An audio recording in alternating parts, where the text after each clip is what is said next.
As the only woman in a concealed carry class, my experience was alarming.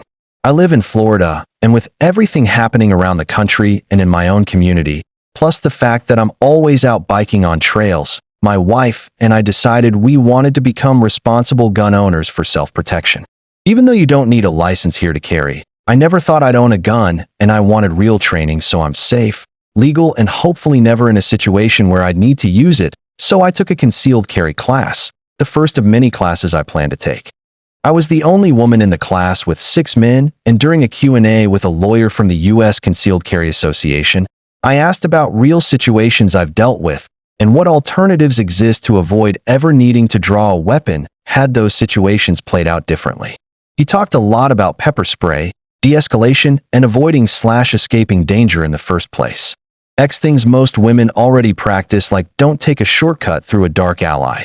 Walk around the block on a well-lit path with other people around. Meanwhile, every man in that room kept challenging him. They were walking through scenarios that made no sense for using a gun, and when he told them they'd be in the wrong, they pushed back with lines like, "That doesn't sit well with me," or "I'd never let that happen. Guess I'm just a hothead." This is the guy who would be defending them, and he was telling them straight up he couldn't defend those choices. He explained castle doctrine, and stand your ground laws, and reasonable person expectations, and proportional force. One example was a road rage situation where someone gets out and starts pounding on your hood. You can't shoot them. You drive away, call the police, anything but that.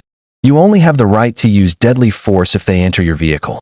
The men looked genuinely stunned that the correct move was to drive off instead of opening fire. Another guy talked about walking past someone who was spitting on the ground towards him and glaring at him. He asked if he could have shot him if things escalated like the man spit on him, and they go into a fist fight.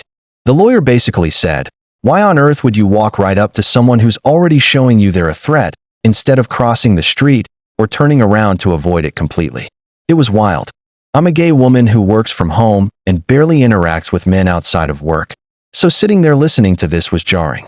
I was trying to learn how to avoid danger and using my firearm, and the men were trying to find loopholes to justify killing someone over petty ego moments.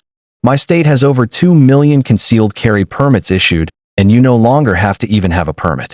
I hope I somehow just ended up with a group of hotheads, and this isn't the norm for men to look for reasons to shoot someone rather than avoiding them.